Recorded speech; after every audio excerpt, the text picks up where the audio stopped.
nightmare in New York State is that there is no certainty. Not only do lawmakers have yet to figure out how health exchanges will work, our hospitals may be affected by the sequester, and then there are the changes that have been proposed in the governor's executive budget, changes that some advocates say are not consumer-friendly. We're joined by two guests from the New York State Nurses Association on the radio, Executive Director Jill Furillo and First Vice President Judy Sheridan-Gonzalez. Welcome to the Capitol Press Room. Thank you. Thanks for having me. So, first of all, why don't we talk about the nurses that you represent, Jill? Well, we represent nurses. We represent 37,000 registered nurses throughout the state of New York. We're in the downstate, the upstate, the western and eastern. We're all over the state, representing nurses who work in various healthcare settings, hospitals, clinics, home care, etc. So we are the patient advocates in every section of this state. New York State Nurses is concerned about a variety of issues.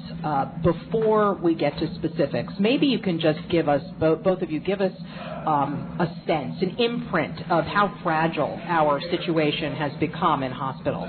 Why don't we start with Judy?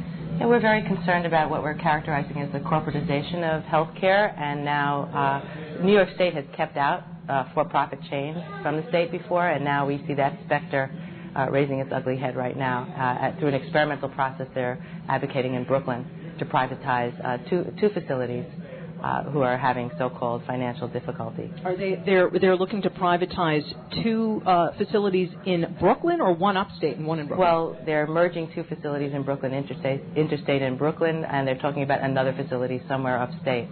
So the reason I ask is because Upstate University Hospital in Syracuse, whose nurses you do not represent, along with two other SUNY teaching hospitals, are facing $30 million in cuts. And UUH says without an infusion of $35 million in cash, they're likely going to have to cut staff and patient access to health care. While you don't, Jill, represent the nurses at UUH, those are issues that you are very passionate about. Absolutely. We do represent the nurses in the downstate area that are part of the SUNY system at Long Island College Hospital, and we are facing the same issues there that the nurses are facing in the upstate area as part of the SUNY system. There's been incredible mismanagement in the SUNY system of these hospitals, and of course we're calling for an investigation of that mismanagement. However, the nurses and the doctors and the caregivers in those hospitals, whether it's in the upstate or in the downstate, are giving excellent care to patients in the most, in very horrible circumstances because the staffing has been cut, but yet the patients are getting good care from those caregivers. Caregivers are feeling very much stressed out by these cuts that the SUNY system is trying to impose. So when you say that there has been mismanagement, fiscal mismanagement, what is it specific? Can you give us some specifics? Judy? Well, we've heard stories from physicians who said they've billed for millions of dollars of care, and then when we look in the books, they're only getting a paltry thousands of dollars in reimbursement. So where does that money go? We don't know. We think that's why an investigation is really important. Has there been an audit by the controller? We have questions about that audit that was done. We think that the information was fed to the auditor by the management of the facilities, kind of like the fox guarding the chicken coop. Yikes. Okay, why don't we'll revisit that issue another time with maybe some financial people. Right now, let's concentrate on health delivery. The governor is proposing two for-profit hospitals, as you mentioned. One would be downstate and one would be somewhere upstate. And I'm thinking with UUH not doing very well, and that being the hospital in central New York, it would probably impact that hospital, wouldn't it? Let me tell you about for-profit care or not care. We can look at just a recent example of Hurricane Katrina, where in New Orleans, that was all for-profit care. Now you can juxtapose that with what we saw in New York City with Bellevue Hospital, which is a public hospital. It is supported by the public. All of the patients were evacuated safely at Bellevue Hospital. There was excellent care given to those people, whereas in Hurricane Katrina in New Orleans, which were all for-profit hospitals, many patients died in that hurricane, and the caregivers were abandoned by the corporation to just fend for themselves. That's not to say, though, that all of the health facilities in New York State did a great job during Sandy. I mean, there were old age homes. There were lots of institutions. A lot of those are private.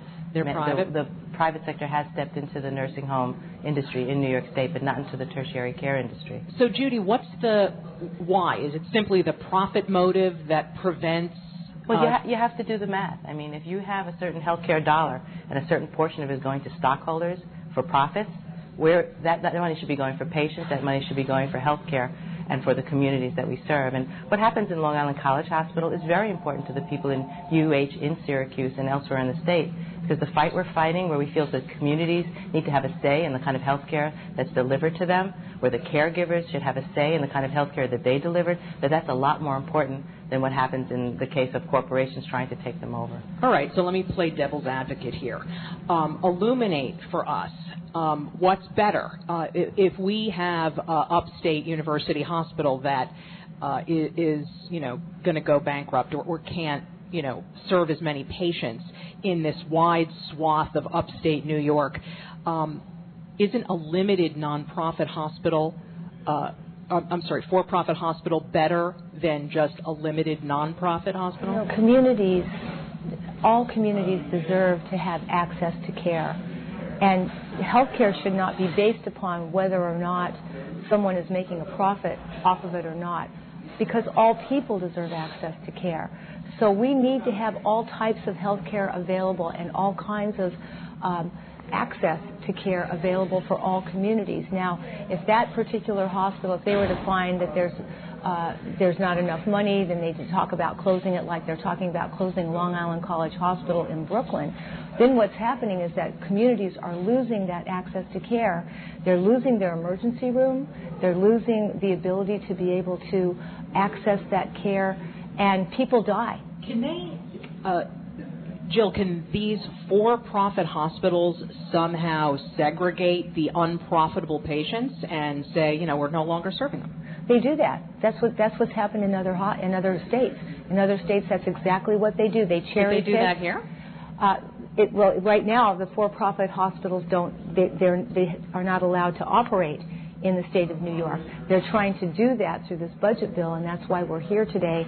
We have many nurses coming up, and we're visiting with legislators, and we are, trying to make our case that we can't have these for-profit models here. But are there provisions under New York state law that prevent or preclude that kind of, kicking people out of the hospital because they're too expensive to treat? Currently, there's a certificate of need process that's also not coincidentally being looked at in terms of totally dismantling it, which gives the community and caregivers a say in what happens in hospitals, if they can close beds, if they can open beds. Oh, and what do you mean being looked at? That doesn't sound good. There's talk about actually undoing the entire certificate of need process, which is the only oversight. Happened in Massachusetts. It was a disaster, and every time they've taken away the certificate of need process, that's when the for-profits can move in, because there is no oversight. There is no oversight at all. So it's a deregulation.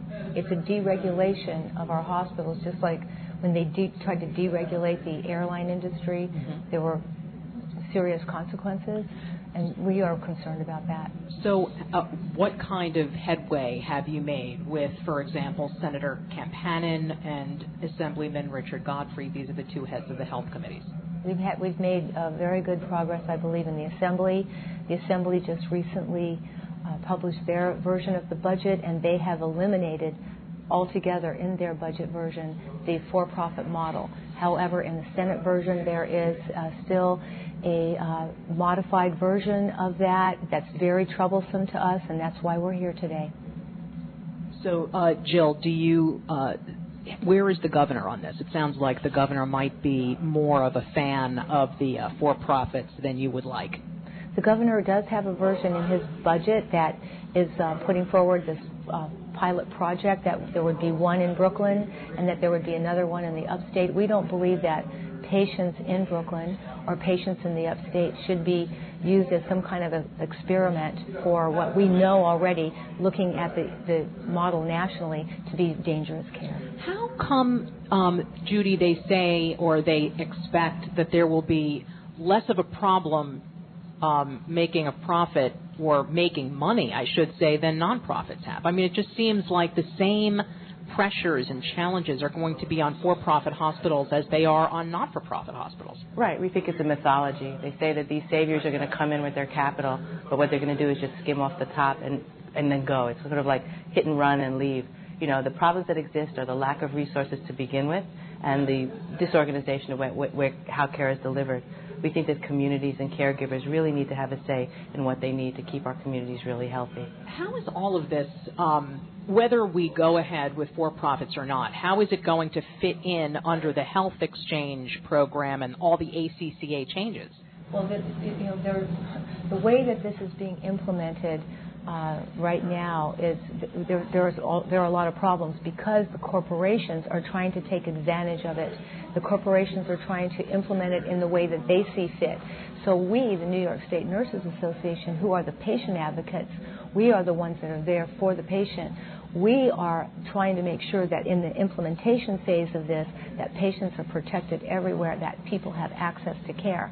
So we are finding ourselves at odds with the corporations, healthcare corporations. But, that's okay because it's our duty as registered nurses to advocate for our patients, and the New York State Nurses Association is leading the fight in the state to protect patients and ensure that they have the appropriate access to care. Do you guys, have you built an alliance with the organizations that are representing the other nurses that you don't represent, like PEF? Yes, we absolutely do. So everybody's on the same team? Yes, we're on the same team. And the communities. We have an alliance with the various organizations representing registered nurses, with doctors, with caregivers, with community organizations representing people in the religious community of all faiths.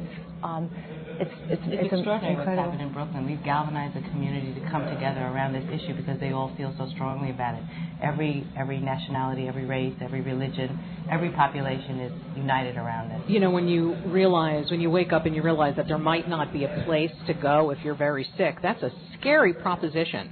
Well, what it boils down to is, you can talk about a lot of stuff around policy, but what's the value of a human life? That becomes the real question. So to talk about that here in the land of cynicism, I don't envy you trying to convince these lawmakers of the validity of your argument. Registered nurses, we can't be cynical. We are not allowed to be cynical. It's our duty of licensure to protect the patients and to believe that we can and that we always act in their very best interest, whether it's on a nursing unit, whether it's at their bedside in that emergency room, or whether it is in the halls of the legislature. When we meet with legislators, when we talk to anyone, it is what we have an optimistic view of what patient care ought to be, and it should be quality patient care where everyone has access to that. And we have a moral and ethical imperative that guides us. We have to do that. We have to help people deal with every aspect of their lives. That's what we're here for. And we have to speak up because some of these people, they don't have a voice. The most vulnerable populations, they're not able to speak, so we have to speak for them. You got your work cut out for you, ladies. If you do win the day at the end, you will find the for-profit proposal out of the budget. What else? Keep certificate of need, actually enhance the certificate of need process to really improve the community input and the worker input into it. And that's where the certificate of need has to do with the deregulation and the Exactly. community voice. Accountability and allowing a community to have a say in what happens to their institution. And as we know, eds and meds are very important. Right, and it also ensure that the healthcare system that we should have is one that everyone has access to all and quality patient care with good staffing. Executive Director Jill Furillo and First Vice President Judy Sheridan-Gonzalez with the New York State Nurses Association. Thank you.